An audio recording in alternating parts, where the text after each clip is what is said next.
ದಾವಣಗೆರೆ ಲೋಕಸಭಾ ಕ್ಷೇತ್ರದ ಕಾಂಗ್ರೆಸ್ ಟಿಕೆಟ್ ಆಕಾಂಕ್ಷಿ ಜಿಬಿ ವಿನಯ್ ಕುಮಾರ್ಗೆ ಟಿಕೆಟ್ ಕೈತಪ್ಪಿದ್ದಕ್ಕೆ ಅಭಿಮಾನಿಗಳು ಹಾಗೂ ಅಹಿಂದ ಮುಖಂಡರು ಆಕ್ರೋಶ ವ್ಯಕ್ತಪಡಿಸಿದ್ದಾರೆ. ಜಿಬಿ ವಿನಯ್ ಕುಮಾರ್ ಜಿಲ್ಲೆಯಲ್ಲಿ ಸಕ್ರಿಯವಾಗಿ ಜನಪರ ಕೆಲಸ ಮಾಡಿಕೊಂಡು ಬರುತ್ತಿದ್ದಾರೆ. ಅಂಥವರಿಗೆ ಚುನಾವಣೆಯಲ್ಲಿ ಸ್ಪರ್ಧಿಸಲು ಟಿಕೆಟ್ ನೀಡಬೇಕು ಎಂದು ವಿನಯ್ ಕುಮಾರ್ ಅಭಿಮಾನಿ ಬಳಗದ ರಘು ದೊಡ್ಮನಿ ಒತ್ತಾಯಿಸಿದ್ದಾರೆ. ಸುದ್ದಿಗಾರರ ಜೊತೆ ಮಾತನಾಡಿದ ಅವರು, ಶಾಮನೂರು ಕುಟುಂಬಕ್ಕೆ ಹಿಂದುಳಿದವರು, ಶೋಷಿತರು, ದೀನದಲಿತರು ಹಾಗೂ ಅಲ್ಪಸಂಖ್ಯಾತರು ಒಟ್ಟಾಗಿ ಮತ ನೀಡಿದ್ದಕ್ಕೆ ಅವರು ಗೆದ್ದು ಜಿಲ್ಲೆಯಲ್ಲಿ ಸಾಕಷ್ಟು ಸೇವೆ ಮಾಡಿದ್ದಾರೆ. ಆದರೆ ಈ ಬಾರಿ ಲೋಕಸಭೆಗೆ ಹಿಂದುಳಿದ ವರ್ಗಕ್ಕೆ ಸೇರಿದ ವಿದ್ಯಾವಂತ ಸರಳಜೀವಿ ವಿನಯ್ ಕುಮಾರ್ಗೆ ಟಿಕೆಟ್ ನೀಡಬೇಕು, ಕಾಂಗ್ರೆಸ್ ಪಕ್ಷದ ಅಭ್ಯರ್ಥಿಯನ್ನಾಗಿ ಮಾಡಬೇಕು ಎಂದು ಆಗ್ರಹಿಸಿದರು. ಒಂದು ವೇಳೆ ಟಿಕೆಟ್ ನೀಡದೇ ಇದ್ದರೆ ಸ್ವತಂತ್ರ ಅಭ್ಯರ್ಥಿಯಾಗಿ ಕಣಕ್ಕಿಳಿಯಲು ಒತ್ತಾಯಿಸುತ್ತೇವೆ ಎಂದರು. ಸುದ್ದಿಗೋಷ್ಠಿಯಲ್ಲಿ ಉಮೇಶ್ ಕೆ ಸಂತೆಬೆನ್ನೂರು, ಮೊಹಮ್ಮದ್ ಅಲ್ತಾಫ್ ಹುಸೇನ್, ಬಸವನಗೌಡ, ಹೇಮಂತ್ ಕುಮಾರ್, ವಿಜಯ್ ಕುಮಾರ್, ನಾಗರಾಜ್ ಮತ್ತಿತರರು ಇದ್ದರು. ಕಾಂಗ್ರೆಸ್ ಪಕ್ಷದ ಸಂಘಟನೆಯಲ್ಲಿ ಕಾಂಗ್ರೆಸ್ ಪಕ್ಷದ ತತ್ವ ಸಿದ್ಧಾಂತಗಳನ್ನು ಇಟ್ಟುಕೊಂಡು 8 ವಿಧಾನಸಭಾ ಕ್ಷೇತ್ರಗಳಲ್ಲಿ, ದಾವಣಗೆರೆ ಲೋಕಸಭೆ ವ್ಯಾಪ್ತಿ 8 ವಿಧಾನಸಭಾ ಕ್ಷೇತ್ರಗಳಲ್ಲಿ ಸಕ್ರಿಯವಾಗಿ ಕೆಲಸ ಮಾಡ್ತಾ ಇದ್ದಾರೆ. ಜನರ ನೋವಿಗೆ ಸ್ಪಂದಿಸ್ತಾ ಇದ್ದಾರೆ. ಪಕ್ಷಕ್ಕೆ ಭಾಳ ದೊಡ್ಡ ಆಸ್ತಿಯಾಗಿ ಇವತ್ತಿಲ್ಲಿ ಗಟ್ಟಿಯಾಗಿ ನಿಂತ್ಕೊಂಡಿದ್ದಾರೆ.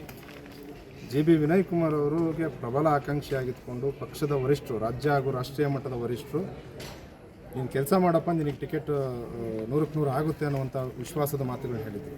ಆದರೆ ಎಲ್ಲೋ ಒಂದು ಕಡೆ ಇವತ್ತು 3ನೇ ಪಟ್ಟಿ ಬಿಡುಗಡೆ ಆಗ್ತದೆ. ನಮಗೆ ರಾತ್ರಿಯ ಒಂದು ಆಂತರಿಕ ಮಾಹಿತಿ ಪ್ರಕಾರ ಎಲ್ಲೋ ಒಂದು ಕಡೆ ಟಿಕೆಟ್ ಕೈ ತಪ್ಪುವಂಥ ಸಾಧ್ಯತೆಗಳಿದೆ ಅನ್ನುವಂಥ ವದಂತಿಗಳು ಕೇಳಿಬರ್ತಾ ಇದೆ. ನಾನು ಈಗಲೂ ಕೂಡ ಅವಕಾಶ ಇದೆ, ಪಕ್ಷದ ವರಿಷ್ಠರಲ್ಲಿ ನಾನು ಮನವಿ ಮಾಡ್ತಾ ಇದ್ದೇನೆ. ಭಾಳ ದೊಡ್ಡ ಪಕ್ಷಕ್ಕೆ ಆಸ್ತಿ ಆಗ್ಬೋದಾದಂಥ ವಿನಯ್ ಕುಮಾರ್ ಅವರನ್ನು ಮತ್ತು ಗೆಲ್ಲುವಂಥ ಹೆಚ್ಚು ಸಾಧ್ಯತೆಗಳಿರ್ತಕ್ಕಂಥ ದಾವಣಗೆರೆ ಲೋಕಸಭಾ ಕ್ಷೇತ್ರವನ್ನು ಕಳೆದುಕೊಳ್ಳುವಂಥ ನಿಟ್ಟಿನಲ್ಲಿ ನಿಮ್ಮ ನಿರ್ಧಾರಗಳು ಇರಬಾರ್ದು.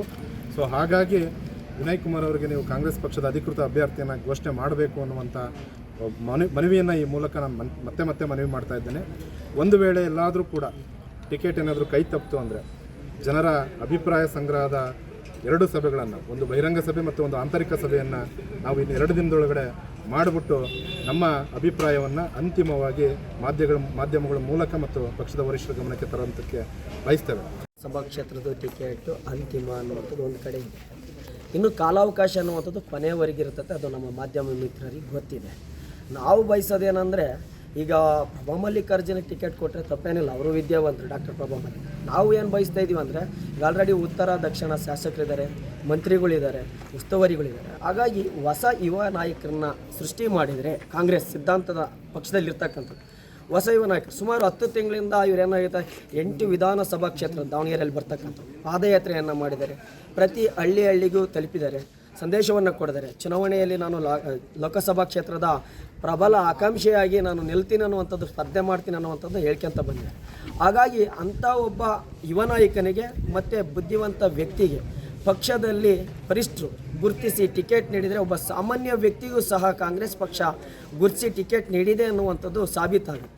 ಹಾಗಾಗಿ ನಾವೇನು ಹೇಳಕ್ಕೆ ಬಯಸ್ತೀವಿ ಅಂದರೆ, ಪಕ್ಷದ ವರಿಷ್ಠರಾಗಿರ್ಬೋದು, ಮಾನ್ಯ ಮುಖ್ಯಮಂತ್ರಿಗಳು ಸಿದ್ದರಾಮಯ್ಯ ಸಾಹೇಬರಾಗಿರ್ಬೋದು, ಡಿ.ಕೆ. ಶಿವಕುಮಾರ್ ಸಾಹೇಬರಾಗಿರ್ಬೋದು, ಇವರಲ್ಲಿ ಒಂದು ಮನವಿ ಏನು ಕೊಡ್ತೀವಿ ನಾವು, ಶ್ರೀ ಜಿಬಿ ವಿನಯ್ ಕುಮಾರ್ ಅಭಿಮಾನಿ ಬಳಗದಿಂದ ಮತ್ತು ಕಾಂಗ್ರೆಸ್ ಪಕ್ಷದ ಕಾರ್ಯಕರ್ತರಿಂದ ಹೇಳೋಕ್ಕೆ ಏನು ಬಯಸ್ತೀವಿ ಅಂದರೆ, ಕೊನೆಯ ಕಾಲಘಟ್ಟದಲ್ಲಿಯೂ ಸಹ ಜಿಬಿ ವಿನಯ್ ಕುಮಾರ್ಗೆ ಲೋಕಸಭಾ ಕ್ಷೇತ್ರದಿಂದ, ದಾವಣಗೆರೆ ಲೋಕಸಭಾ ಕ್ಷೇತ್ರದಿಂದ ಟಿಕೆಟನ್ನು ನೀಡಿದರೆ ಸುಮಾರು 2 ರಿಂದ 3 ಲಕ್ಷ ಅಂತರದಿಂದ ನಾವು ಗೆಲ್ಲಿಸ್ತೀವಿ ಅನ್ನುವಂಥ ಮಾತನ್ನು ಹೇಳ್ತೀವಿ.